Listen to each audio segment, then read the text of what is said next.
जा चुके हैं, हम लोग पूरा ड्राफ्टिंग कर चुके हैं। कल जो है उसकी अंतिम तिथि है, कल हम लोग सारी तैयारी करके कोर्ट में दे दिए हैं। आएंगे ही ना, पार्टी तो बनेंगे ही ना। आखिर बीपीएससी को जवाब देना पड़ेगा कि अगर टीआरई 1 में जो पद खाली है पूरा परिणाम जारी क्यों नहीं होनी चाहिए। बड़े पैमाने पर जो फर्जीवाड़ा हुआ वो अगर बाहर हटते हैं तो उनकी जगह पर फ्रेश कैंडिडेट की बहाली क्यों नहीं होगी। नमस्कार, मैं वरुण कुमार, आप सीरीज देख रहे हैं। हमारे साथ छात्र सौरभ मौजूद है। अतुल प्रसाद ने ट्वीट किया, बहुत लोग कंफ्यूज है कि समझ में नहीं आया ऐसा क्या किया कि आप रुला रहे हैं महिलाओं को। अतुल प्रसाद जी की गलती का नतीजा है कि 35-33 जो आरक्षण है उसका पालन नहीं किया गया और आप ट्वीट कर रहे हैं ना। आप सीधे बताइए कि जो आरक्षण का दायरा है और जो सीट है उसका आपने पालन नहीं किया। आप कह रहे हैं कि सीट खाली रह जाएगी तो पुरुष भी उसमें आ जाएंगे, महिला भी आ जाएगी, तो फिर कभी-कभी महिला का जो है कट ऑफ जो है पुरुष से ज्यादा चला जाता है। तो काफी चीजें हैं इस मामले में। मैं कहता हूं हमने आपसे कहा था कि आरक्षण का पालन नहीं किया गया है, तुमने ट्वीट करके बताया। आपको जो करना है आपने कर दिया। फर्जीवाड़े तरीके से नियमावली के खिलाफ कानून का उल्लंघन करते हुए बड़े पैमाने पर शिक्षकों की बहाली हुई। टीआरई 1 हो या टीआरई 2 हो, इसके लिए सीधे कहा जाए तो बीपीएससी और शिक्षा विभाग दोनों विभाग दोषी है। शिक्षा विभाग दोषी। देखिए शिक्षा विभाग अभी आप देखिए ना, नालंदा से 150 शिक्षक जो है पकड़ा गए हैं, पटना से 150 शिक्षक 200 शिक्षक जो है गायब है, फरार चल रहे हैं। क्या हो गया भाई, क्या हो गया। आपने कहा था कि हम फुल प्रूफ की व्यवस्था के साथ एक परिंदा पर नहीं मारेगा, ऐसी व्यवस्था और ऐसा डॉक्यूमेंट का वेरिफिकेशन करके नियुक्ति करेंगे। लेकिन आपने मुख्यमंत्री के दिशा निर्देश का पालन नहीं किया। आपने शिक्षक बहाली के नाम पर बड़े पैमाने पर फर्जीवाड़ा हुआ, जिस बात का प्रमाण आपकी चिट्ठी से ही होता है। हम लोग सारे शिक्षक नहीं चोर थे, सारे चोर डकैत थे, डकैत पढ़ा रहे थे। आप ही बताइए ना, सीटेट फेल, एसटीटी फेल, बड़े पैमाने पर फर्जीवाड़ा, अब वो लोग शिक्षक बन गए। क्या बिहार की शिक्षा व्यवस्था बदलेगी? क्या चोर डकैत शिक्षा व्यवस्था? खुद भागे हुए हैं, जमीन के पताल में घुस गए हैं या आकाश में चले गए हैं, शिक्षक भाग रहे हैं। क्योंकि हम लोग अब लगातार कहते थे कि बड़े पैमाने पर फर्जीवाड़ा हुआ और शिक्षा विभाग की तरफ से जो नोटिस आया, आधार कार्ड मैच नहीं हो रहा है, सिग्नेचर मैच नहीं हो रहा है। उतने दिनों से पढ़ा कौन रहे थे? वही जो चोर डकैत पढ़ा रहे थे। इन लोगों को पता क्यों नहीं लगा कि डकैत पढ़ा रहे हैं? अरे पता कैसे लग तो पता तो पढ़ा रहे होंगे, कैसे पढ़ा रहे हैं? पैसा लेकर बहाली किया गया, पता कैसे होगा? रात के अंधेरे में जिला शिक्षा अधिकारी पैसा लेते हैं और नौकरी फर्जीवाड़े तरीके से सीटेट फेल, एसटीटी फेल इन लोगों को प्रमाण पत्र दिए। आप ही के अनुसार ना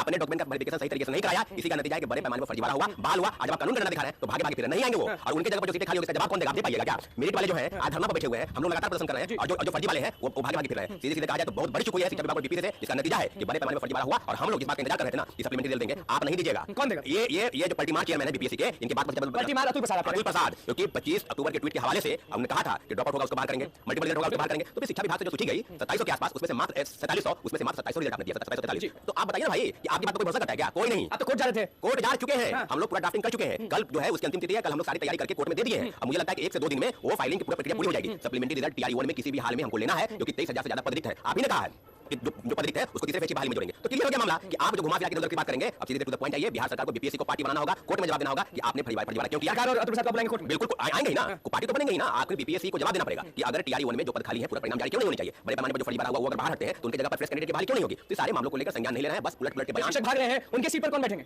उनके सीट पर फिर पैसा लेकर बहाल हो जाएंगे। उनके सीट पर भी जिला शिक्षा पदाधिकारी को नोटिस जाना चाहिए। कई जिलों से, चाहे सुपौल हो या दरभंगा हो, यहाँ के जिला शिक्षा पदाधिकारी फर्जी प्रमाण पत्र के आधार पर हजारों लोगों की नियुक्ति की है। इन लोगों के खिलाफ कठोर से कठोर कार्रवाई होनी चाहिए आपके चैनल के माध्यम से। मैं ये नहीं कर रहा हूं, अभी बताइए भाई, अभी 100 करोड़ जारी हो रहा है कि आपने क्यों किया, सीटेट फेल, एसटीटी फेल। तो ये दोनों की चूक है, बीपीएससी शिक्षा विभाग की बड़ी गलती हुई है, जिसका नतीजा है कि बड़े पैमाने पर फर्जीवाड़ा हो रहा है। आपने ये भी कहा कि महिलाएं जो हैं, बाहर की महिलाएं फायदा उठा रही हैं इस आरक्षण का। बिल्कुल। ये कैसे?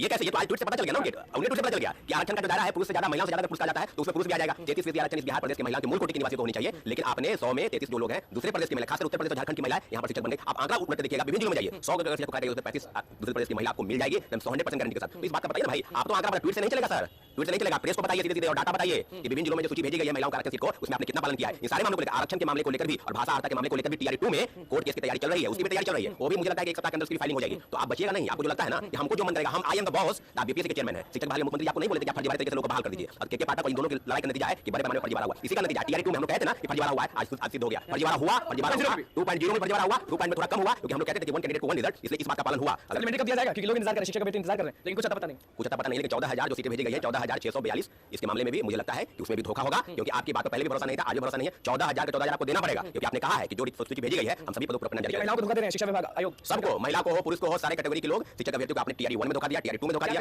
देखिए टीआरई 2 की जाहिर सी बात है, जो पूरा परिणाम जारी होने चाहिए, 14,000 सीट अगर भेजी गई है, अभी पहली सूची भेजी गई है, सारे पद पर पूरा परिणाम अगर जारी नहीं होते हैं तो भाषा के अर्हता को लेकर, पूरा परिणाम जारी को लेकर 1 सप्ताह के अंदर फिर शिक्षक अभ्यर्थी कोर्ट जाएंगे। लेकिन प्रथम पेज की बहाली में हम लोगों ने कोर्ट में याचिका दायर कर दी है और सारे मामलों को लेकर सबको कोर्ट पहुंचना पड़ेगा। हाँ, कोर्ट, क्योंकि कोई उपाय नहीं है, आप सुनना नहीं चाहते हैं। धारा 144 लागू है, जो लोग अगर एप्लीकेशन डालते हैं उनके खिलाफ कार्रवाई करते हैं, उनको नोटिस देते हैं 2 साल बैन, किसी को 5 साल बैन। इस तरह की चीजें मुझे लगता है कि पूरे देश में पहला आयोग है जो एप्लीकेशन देने पर कार्रवाई करे। आपको हिम्मत कार्रवाई कीजिए ना, जो सीटेट फेल और एसटीटी वाले को सर्टिफिकेट दिया, आपको नियुक्ति पत्र दिया, 13 तारीख को आप लोग जाइएगा, वहां देखिएगा फर्जीवाड़ा बहुत तरीके से आया होगा ज्वाइन करने, उसको भी आप ध्यान से देखिए। देखिए हमारे छात्र सौरभ मौजूद है, हमेशा आवाज उठाते हैं और आज भी आवाज उठाए हैं। जो शिक्षक भाग रहे हैं उनकी सीटों पर कौन बैठेगा? अतुल प्रसाद पर क्यों गरमाए और क्यों कहने लगे कि धोखा दे दिया महिलाओं को, धोखा दे दिया सबको, और आगे क्या होगा आपने सुन देखना होगा कि महिलाओं का आरक्षण जो है उसमें क्या। अगर 22,000 ये सीट वैकेंट रह गया है तो क्या सप्लीमेंट्री रिजल्ट के थ्रू उस 22,000 सीट को वैकेंट उसको भरा जाएगा? पेपर में तो जरूर आया है 14,700 समथिंग सप्लीमेंट्री रिजल्ट जारी की जाएगी। टीआरई 3.0 आप देख रहे हैं टीआरई 1 की अपेक्षा टीआरई 2 में किस लेवल में कट ऑफ आपका ऊपर संदर्भ में। एक तो मल्टीपल रिजल्ट के संदर्भ में, सप्लीमेंट्री रिजल्ट के संदर्भ में, फीमेल हॉरिजॉन्टल रिजर्वेशन पर चर्चा के संदर्भ में, मेल और फीमेल का जो इक्वल कट ऑफ आ गया है इस संदर्भ में उन्होंने चर्चा किया है। तो सबसे पहले तो मैं चेयरमैन सर से ये आग्रह करना चाहूंगा कि सर अभी भी बहुत सारे ऐसे अभ्यर्थी हैं, बहुत सारे ऐसे अभ्यर्थी के गार्जियन हैं और बहुत सारे अन्य भी जो आपको सुनना पसंद करते हैं, समझना पसंद करते हैं, तो भाषा थोड़ा सा ज्यादा हमको लगता है कि टाइट अलग लेवल का, अलग लेवल का भाषा यूज होता है। अगर इसी को साधारण भाषा के रूप में अगर दिया जाए जो कि आम पब्लिक भी या आम स्टूडेंट भी इजी वे में समझ पाए तो मेरे ख्याल से ज्यादा बेहतर होता, क्योंकि समझने में थोड़ा सा कठिनाई होती है। अब जहां तक महिलाओं के रिजर्वेशन की बात है, 35% हॉरिजॉन्टल रिजर्वेशन जो कि टीजीटी पीजीटी टीचर के लिए स्पेशली दिया गया था, 1 to 5 6 to 8 में तो 50% महिलाओं का रिजर्वेशन अलग से है। तो यहां पर है कि महिला अभ्यर्थी का कहना है कि उस उचित लाभ हमको नहीं मिल पा रहा है। महिला अभ्यर्थी का अगर रिजल्ट यूआर कैटेगरी में चला गया है तो उसी को हॉरिजॉन्टल रिजर्वेशन में से उसको हटा करके यूआर में काउंट करना चाहिए था, जो कि ओवरऑल काउंट कर लिया गया कि 35% उसी में से आपको ऐड करके अब फाइनल रिजल्ट दिया जा रहा है। तो हमारा भी ये कहना है कि जो रूल होना चाहिए वो क्लियर होना चाहिए कि अगर 35% हॉरिजॉन्टल रिजर्वेशन दिया जाए, महिला को दिया गया है, तो उस पर स्पेशली महिलाओं का ही अधिकार होना चाहिए कि अगर 1000 सीट 35% के अंतर्गत आते हैं तो 1000 सीट अलग से होना चाहिए। ये नहीं कि वही कैंडिडेट यूआर में चले गए तभी उसको काउंट उसी हिसाब से कर लिया रिजर्वेशन दिया गया है तो उसका अच्छे से फायदा उठा सके। हाँ, तो एक तो कंप्लेन ये है। दूसरा मेल फीमेल कैटेगरी के मेल फीमेल कैंडिडेट के संदर्भ में जो इक्वल मार्क्स आ रहा है उस संबंध में भी उनके द्वारा ट्वीट किया गया है। यहाँ पर भी जस्ट वही बातें लागू हो जा रही है कि अगर जो फीमेल कैंडिडेट फिर यूआर में चली गई, या इसके अलावा भी अगर आप देखेंगे कि कोई कैटेगरी के भी कैंडिडेट अगर यूआर कैटेगरी में चले जाते हैं तो उसका यूआर में ही काउंटिंग होना चाहिए। अगर ईबीसी कैटेगरी का कैंडिडेट यूआर में गया तो यूआर में काउंटिंग होना चाहिए। हाँ, और यहाँ पर ईबीसी में उसके जगह पर दूसरे कैंडिडेट को मौका मिलना चाहिए। मेरा कहने का ये सार है और सब दिन से यही होता आया है। तो हाँ, तो अभी जो ये टेक्निकली रिजल्ट जो इतनी फास्ट दी गई है, टेक्नोलॉजी का यूज किया गया है, तो इन बातों में थोड़ा संतुष्टि नहीं प्रतीत होता है। और दूसरा ये भी अभ्यर्थियों का कहना है कि महिला अभ्यर्थी के संदर्भ में अदर स्टेट के कैंडिडेट को यहाँ के लिए जो स्पेशल रिजर्वेशन महिलाओं के लिए जो दिया गया था तो उसमें भी अदर स्टेट के महिला अभ्यर्थी का रिजल्ट है। तो आयोग को निश्चित रूप से इसके संदर्भ में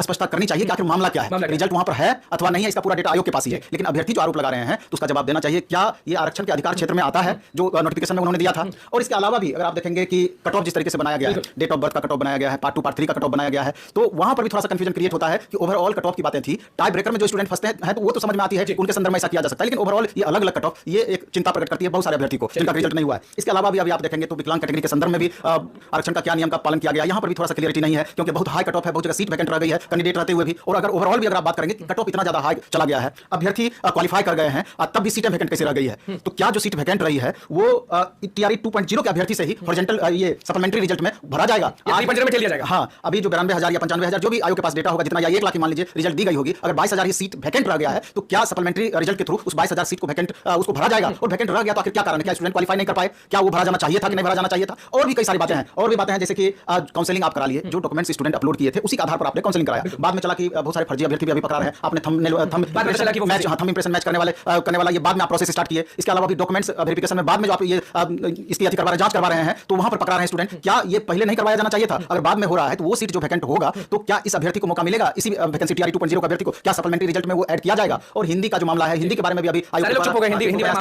लेकिन अभ्यर्थी चुप नहीं है, वो लगातार इस प्रश्न को राइज कर रहे हैं। तो बहुत सारी ऐसी बातें हैं जो कि अभी भी कंफ्यूजन क्रिएट कर रही है। जो आप कह रहे हैं लगातार लोगों के दिमाग में रहता है कि सप्लीमेंट्री में कितना कट ऑफ जो कम जाएगा, वो बहुत जैसे देखिए अभी सटीक बताते हैं, पिछली बार भी सटीक बताया, इस बार भी बता दीजिए। सवाल ये उठता है कि अभी पेपर में तो जरूर आया है 14,700 समथिंग सप्लीमेंट्री रिजल्ट जारी की जाएगी, लेकिन शिक्षा विभाग या बीपीएससी के द्वारा पूरी तरीके से स्पष्टीकरण नहीं है कि वास्तविक में 15,000 के अप्रॉक्स सप्लीमेंट्री रिजल्ट जारी किया जाएगा, और क्या इतना ही रिजल्ट जारी किया जाना चाहिए था कि इससे ज्यादा रिजल्ट होना चाहिए था? और अगर 15,000 ही रिजल्ट की अगर बातें आप करते हैं तो आप देखिए कि 1 to 5 है, 6 to 8 है, 9th 10th है, 11th 12th है, कल्याण विभाग है, शिक्षा विभाग है, इसके अलावा मेल है, फीमेल है, फिर मेल का कैटेगरी अलग है, फीमेल का कैटेगरी अलग है, कितनी भागों में बटेंगे। और इसके अलावा टाई ब्रेकर वाले जो कैंडिडेट है वो कम संख्या उनकी नहीं है, इसलिए देखना यह है फाइनली कितना मार्क्स कम होता है। तो जो स्टूडेंट उम्मीद लगाए बैठे हैं कि 3 मार्क्स कम हो जाएगा, 4 मार्क्स कम हो जाएगा, तो हमको नहीं लगता है कि उतना, अगर वो डिपेंड करता है कि नंबर ऑफ रिजल्ट्स कितनी जारी की जाएगी ओवरऑल, तो उस पर डिपेंड करेगी। लेकिन बहुत जगह पर हो सकता है कि बहुत कैटेगरी में, बहुत अलग क्लास में हो सकता है कि 1 नंबर कम हो, बहुत हो सकता है नहीं भी कम हो, कहीं कहीं पे 2 नंबर भी कम जा सकता है, लेकिन इससे ज्यादा का उम्मीद हमको नहीं लग रहा है जो परिस्थिति दिख रहा है। अगर इससे ज्यादा चला जाए तो इससे बेहतर और क्या हो सकता है कुछ। अब देख लीजिए, ये तो आयोग क्लियर करेगी कि वास्तव में हमको नहीं लगता ज्यादा समय लगेगा, जिस स्थिति में है, जितनी फास्ट काम हो रही है, तो उम्मीद है कि जल्दी ही रिजल्ट जाएगा। इस बार निकाला गया था सप्लीमेंट्री, तो आपको मालूम है कि कितने लोग निराश हो गए थे कि बिल्कुल 4700 में 2700 मात्र जारी किया गया। ऐसा कुछ नहीं होगा कि बोलेंगे कुछ करेंगे कुछ, ये तो आपका पहले आने के बाद ही पता चलेगा। 13 तारीख बड़ा दिन है, आपको ही मालूम होगा। अब देखना यह है कि आगे की बातें हम नहीं बोलेंगे, अब सारी बातें शिक्षा विभाग पर जाकर रुक जाती है कि इन अभ्यर्थियों के साथ उचित न्याय कितना हो पाता है। चलिए सारे पॉइंट्स बता दिए। शिक्षक अभ्यर्थी आपको देख रहे हैं, उनको कुछ बताना चाहिए क्योंकि वो लोग बहुत टेंशन में अभी कि क्या होगा क्या नहीं होगा। नहीं, शिक्षक अभ्यर्थी को मेरे तरफ से यही कहना है कि बहुत आपने अपना कर्म कर दिया और बहुत चिल्लाने से भी आपके बहुत फर्क नहीं पड़ता है, और जो आयोग चाहेगी, शिक्षा विभाग चाहेगी, जो परिस्थिति बना है उसी के अनुकूल आपको चलना है, वही उसी के अनुकूल सारा कुछ होना है। मेरा कहना है कि टीआरई 3.0 आप देख रहे हैं, टीआरई 1 की अपेक्षा टीआरई 2 में किस लेवल में कट ऑफ आपका ऊपर गया, तो उसी तरीके से टीआरई 3.0 के लिए अभी 7.5 महीना प्लस आपके पास समय है, तो अभी से पूरी तरीके से मुस्तैद होकर के ईमानदारी पूर्वक आगे की तैयारी में आपको लग जानी चाहिए। और पिछली बार जो भी कमी रही है, या नए अभ्यर्थी आप हैं, तो पिछले क्वेश्चन का स्टडी करके क्या उत्तर सिलेबस में बदलाव हो रहा है, या किस लेवल का क्वेश्चन रखा जा रहा है, कट ऑफ किस लेवल तक भाग रहा है, और हमको किस तरीके से अपने लेवल को तैयार करना है जिससे कि हम मुख्य धारा में बने रहें, उसके लिए आपको लगातार प्रयासरत रहना पड़ेगा, नहीं तो फिर आपको परेशानी हो सकती है। और इसी संदर्भ में अभी बीपीएससी टीआरई 3.0 को लेकर के पटना के हम अपना दोनों तीनों सेंटर पर अभी ऑफलाइन बैचेज भी मिनिमम फी में डाले हैं, और online platform binary marketing app पर आज से हमारा बैच भी स्टार्ट हो रहा है। तो जिसको लगता है कि जरूरत है तो वो कर सकते हैं, नहीं तो सेल्फ स्टडी के माध्यम से, क्योंकि सब चीज आपको ज्ञात है, आप स्टडी कीजिए और खुद को सुधार। आपको दिखाऊंगा, चलिए वीडियो को शुरुआत करता हूं। मैंने अपने डिस्क्रिप्शन में आपको लिंक दिया है, देखिए ये डिस्क्रिप्शन में मैंने कुछ इस लिंक दिया, आप उस पर क्लिक करेंगे तो इस तरह से आपका ऐप डाउनलोड हो जाएगा। ऐप डाउनलोड होने के बाद खुलेगा कुछ इस तरीके से, नीचे जो है साइन अप वाले जो अकाउंट बना है उसमें आप क्लिक करेंगे, अपना मोबाइल नंबर डालिएगा, यहाँ पर नीचे रेफर कोड में मेरा रेफर कोड जो आपको स्क्रीन पर दिख रहा है आप जरूर डालिएगा, क्योंकि ये रेफर कोड इस्तेमाल करेंगे तभी आपका कूपन होगा एक्टिव। फिर उसका ग्रांट परमिशन करने के बाद आगे बढ़ जाइएगा, फिर यहाँ पर आपका मोबाइल नंबर वेरीफाई करेगा थोड़ी देर में, फिर वेरीफाई होने के बाद आगे बढ़ जाएगा। यहाँ पर अपना डिटेल, अपना नाम रखिएगा और आप जो रेफरल कोड मेरा ये वाला है जो आपको स्क्रीन पर दिखाई वाला लिख करके आगे बढ़ जाएगा। फिर आप कोई भी अपना जीमेल आईडी कोई भी चुन लीजिएगा जो आपको चाहिए, फिर यहाँ से यस करके आगे बढ़ा दीजिएगा। यहाँ पर क्लिक करके यस कर लीजिएगा, फिर आगे बढ़ाइएगा। फिर आपको ऊपर अपना पैन कार्ड नंबर लिखना है, फिर उसके बाद अपना नाम लिखना है, फिर आगे आपको सबमिट कर देना है। आपका नाम आ रहा होगा, आप उसको देख लीजिएगा सही होगा तो आप यस करके सबमिट करके आगे बढ़ जाइएगा। तो आप जो है जब इस पे यस करके सबमिट करके आगे बढ़ेंगे तो आपको कुछ इस तरीके से खुल जाएगा। आप यहाँ पर नीचे क्लिक करके आगे बढ़ जाइएगा। फिर यहाँ पर अपना आधार कार्ड नंबर डालना है आपको। आधार कार्ड नंबर डालने के बाद यहाँ पे आपको ये करना है, उसके बाद आपको यहाँ पे जो है आगे बढ़ जाना है। फिर आपके आधार कार्ड नंबर पर जो है जो रजिस्टर्ड मोबाइल नंबर होगा वहाँ पर एक ओटीपी जाएगा, उस ओटीपी को आपको यहाँ पर फिल कर लेना है। जैसे देखिए ओटीपी आ गया और इस ओटीपी को हम लोग फिल कर दिए। ओटीपी फिल करने के बाद आपको यहाँ पर 6 डिजिट जो है यहाँ पर डिजी लॉकर का आपका पासवर्ड कर लेना है, डाल देना है, और नहीं पता हो तो फॉरगेट पासवर्ड कर लेना है। फिर यहाँ से आपको अलाउ करके आगे बढ़ जाना है। फिर यहाँ पे आपको डिजी लॉकर का आएगा, फिर ये आपको अप्रूव हो गया। फिर आप यहाँ पे अपना अकाउंट मतलब बैंक का अकाउंट भी आपको लिंक करना पड़ता है। तो यहाँ पे आपका एक पैसा नहीं लगता, लेकिन सिर्फ आपको लिंक करना है। फिर आप बाद में इसको अनइंस्टॉल कर दीजिएगा आपको जब आप कमा लीजिएगा अपना पैसा। तो फिर यहाँ पे आपको अपना बैंक वगैरह चुन करके आपको आगे बढ़ जाना है कि कौन से बैंक में खाता है। फिर यहाँ पे आप अपना अकाउंट नंबर वगैरह डाल दीजिएगा और अपना एफएससी कोड डाल करके लिंक एक बैंक अकाउंट करके आप आगे बढ़ जाइएगा। फिर वहाँ के बाद आपको अपनी एक सेल्फी यानी आपको अपना एक फोटो खींचना है, सेल्फी कुछ इस तरीके से। फिर आप सेल्फी क्लिक करके आप उसको सिग्नेचर करने के लिए आएगा। यहाँ पे सिग्नेचर करने के लिए आप कुछ भी है जैसे स्क्रीन पर यहाँ पर ऐसे लिख दीजिएगा, तो वो स्क्रीन पर ही आप लिख करके अपना सिग्नेचर इस तरह से आप अपलोड भी कर सकते हैं और स्क्रीन पर वहीं पर लिख भी सकते हैं। तो या फिर आप अपने जहाँ भी आपका सिग्नेचर होगा वहाँ पर ले करके अपना अपलोड कर दीजिएगा, या फिर आप वहीं पर तुरंत सिग्नेचर करके आगे बढ़ जाइएगा। फिर उसके बाद यहाँ पर आपको जो है इस तरह से अपना कुछ एनुअल इनकम बताना होगा। आपका 0 रुपया तो 0 रुपया बता दीजिएगा। फिर यहाँ से आपका जो भी आप काम करते हो वो बता दीजिएगा। सेल्फ एम्प्लॉयड हो, स्टूडेंट हो तो स्टूडेंट लिखिएगा, जो भी होगा आपका वो लिखिएगा। उसके बाद आगे से नेक्स्ट कर दीजिएगा। फिर नेक्स्ट करने के बाद आप जो है आगे बढ़ जाएगा। फिर यहाँ पे अपना मेल चुन लीजिएगा, यहाँ पे अनमेरिड या मैरिड जो होंगे वो चुन लीजिएगा। यहाँ पे आपका मंथली फंड चाहिए, फिर क्वार्टरली चाहिए, भी आप चुन लीजिएगा। फिर उसके बाद आपका अकाउंट कुछ इस तरीके से फिर यहाँ पे लिखेगा आई कन्फर्म, वो पर क्लिक करेगा आई कन्फर्म पे। फिर यहाँ पे नीचे आधार कार्ड नंबर लिख करके इसको वेरीफाई करना होगा। आधार कार्ड पे फिर से एक बार ओटीपी आएगा, ओटीपी सबमिट करने के बाद आपका अकाउंट खुल चुका होगा कुछ इस तरीके से। एप्लीकेशन आपके सामने होगा। आप इसमें जो है मैं आपको दिखाता हूं, मेरा पहले से अकाउंट बना हुआ है और अन्य रेफर करके जहां पे आप रेफर करके आप देखेंगे तो ये आपको खुल जाएगा। इस तरह मेरे वाले में आपको देख सकते हैं। तो आप इसमें शेयर शेयर लिखा हुआ है, इस पे शेयर करके अपने माता पिता भाई बहन दोस्त यार फ्रेंड्स आपके साथ जितना भी पड़ा हुआ है ये पैसा मैंने मुझे कमाया, इससे ज्यादा मैंने यहाँ पर रिचार्ज वगैरह भी किया है और प्रोडक्ट वगैरह भी खरीदा है। ये सारा पैसा मैंने मुझे किया, आप इसे कर सकते हैं। जैसे कि मैं आपको दिखा दूं तो देखिए यहाँ पर आपको यहाँ पर देखिए मैंने 500 रुपया अर्न किया था। उसके बाद मैं आपको दिखा दूं 750 रुपया मैंने 3 बार दिया है। यहाँ पर आप देख सकते हैं 750 मैंने वही किया। फिर मैं आपको दिखा दूं ये भी मैंने 750 3 बार ये भी मैंने किया था। उसके बाद मैं लास्ट में 26 तारीख को